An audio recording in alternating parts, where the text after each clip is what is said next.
Pocketbook Verse Pro Color has become my favorite small color e-reader. I've been using it for over a year, and it's one of the few that uses the 6-inch Kaleido 3 e-ink screen and has an IPX rating with a temperature adjustable front light.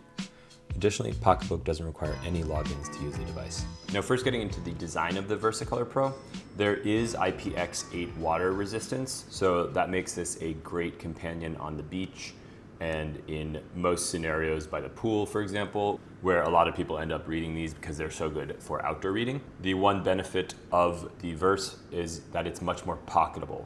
It's a much smaller design, so I end up taking this everywhere because it fits easily in jacket pockets. I can fit it in my actual jean pocket. And because it is much smaller, the one-handedness of it is a lot nicer. But also being able to flip pages with these indented buttons here is nice, and you can do that easily one-handed. Whereas sometimes the InkPad Color 3 is a bit more of a handful in terms of the one-handed nature of it. And there also is a USB-C port with a little indicator light here, which is great for transferring stuff on here if you want to do that versus using the app, which we'll talk about in a second.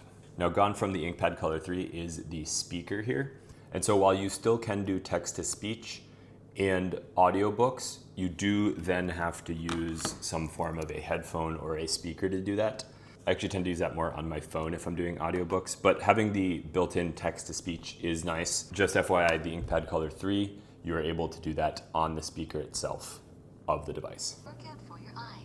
I often will walk into an environment and just know there is an image there, and like a game of hide and seek, we'll look for it until I find it. And then also for the physical design, the case is a little bit different. So I have the standard case, which is a flip cover, and it slips on like that, but it does have a magnetic lock here, and it magnetically locks this way as well in the back, so you can have it as a little reader. But yeah, that will actually sleep the screen. You'll see if I close it, wait a second, and then open it, it was asleep, and then it'll turn on. So good for battery.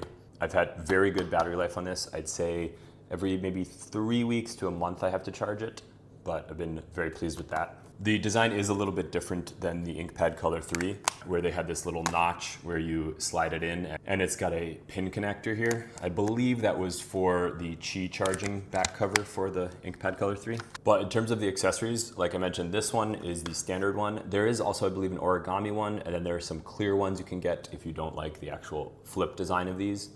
And then maybe you could get a screen protector. The screen is a little bit recessed. If I get an angle, you can see the front light there a little bit.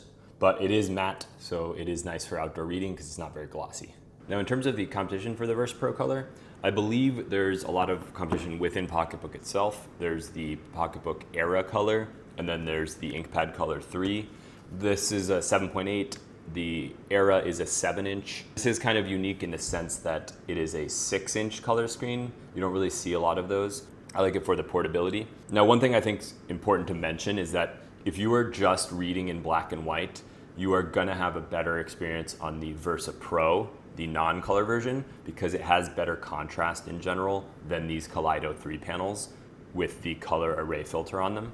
Maybe I'll try to zoom in with the macro lens, but you can see there's a little bit of a dot filter that you can see on Kaleido 3. But yeah, in general, I think the Versa Pro is going to be a better experience if you're just reading in black and white. For this device to make sense, you really have to want color on it. If you're not doing that, like I said, the Versa Pro, or I even think the Bigme Highbreak Pro or the Books Palma, for example, are better black and white experiences, especially when you map it to the volume buttons here to change page. And as you can see, it's a little bit taller than the Versa Color. It's lined up here now. You can see it's significantly less wide. I can hold it in one hand here. So in that sense, it makes it a much better one-handed experience, and it's more vertically oriented than it is wider. I'll be putting out some content on this Bigme Highbreak Pro soon. So if you're gonna be doing a lot of PDFs on your device, I would definitely recommend something like the InkPad Color 3. The 7.8-inch size is kind of a sweet spot there and is just generally better for PDFs. I'm not gonna recommend that on here because it's a 6-inch screen, much smaller, and really not that usable in my opinion for PDFs. But for general EPUBs, the scaling is very good, and I do like it for color books sometimes when I'm doing like photography books or whatnot. And then getting actual books on here, you can just plug it in via USB-C, but you can also use the Pocketbook app. I find the Pocketbook app to be a generally good e-reader app, It's good for audiobooks, and it's pretty easy to transfer stuff on here in general. Now, one factor that might push you between this, the Era or the InkPad Color 3, or even like the Color Soft, is the pricing. The Kindles will typically go on higher sales during like Prime Day and maybe Black Friday, but I do see this go on sale from time to time. So I'll link everything below. You can check the most up-to-date prices. But one thing you should know is that with the lower price of the VersaColor Pro, I do find the screen a little bit different. So I'll get a top down here so you can see some of the differences that I've noticed. So right away, I think you can probably see what I'm talking about, where the InkPad Color 3 has a little bit better color representation, even probably here on the turtles. I'm gonna use this so my big hands don't get in the way, but even on the turtles here, you can probably see it pops a little bit more than here. It's a little more dulled out here. And remember, these are the same PPI generally, but things like the blues pop a little bit more here, and the color palette of Shredder, it just looks more defined and crisp. Here it looks a little more washed out, and that just seems to be across the board. Like the reds are deeper here on RAF. The purple is probably the closest to one another in these two, but then the orange is definitely popping more than the orange on Mikey over here. I think I had posted a photo of these two on Reddit, and some people were saying that, you know, maybe there's certain things I can try, but I've honestly gone through the settings here and I've messed around with contrast, all these filters and whatnot, and I didn't really find that any of the adjustments made a significant difference. Just know it's not gonna be as good as this, but this is a significantly more expensive device. I think it's $130, $150 more expensive. So my guess is that they are just using a better quality panel in this than they are in this. But then again, as you can see, things are much smaller in terms of the standard reading size for things like comics. And so this is actually a really good experience for comics. This is less so. It's just a little smaller, and I mean, if you're pulling it really close to your face, you can see, but it's a little tricky sometimes.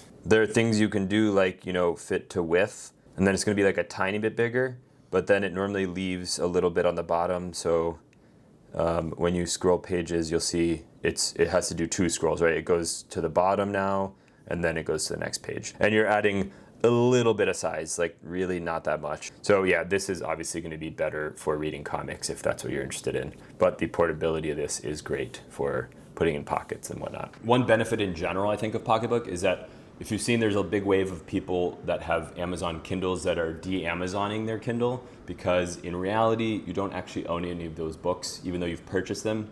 If they were to remove that from the Kindle store, then you no longer own it. And so in a world where that's happening and subscription fees are things that you don't really own, that is a refreshing thing to see in the Pocketbook here. I think people are starting to see that owning your own books is actually pretty valuable, even if it's in the digital form. Then there are also some built-in apps here, like you have a music player, you have chess, you have Sudoku, and those are all things that, in my opinion, make this a pretty good airplane companion. It just has a lot of little distractions you can do and is good for reading on a plane. Very small, very portable, and just nice to have. And I didn't get the Era because the 7-inch size I don't really feel adds much value for me.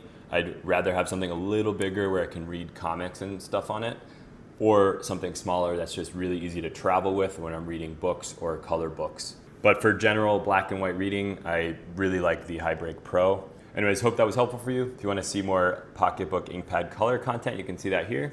And when I do put out more Highbreak content, you can see that here. Thanks for watching, and I'll see you in the next one.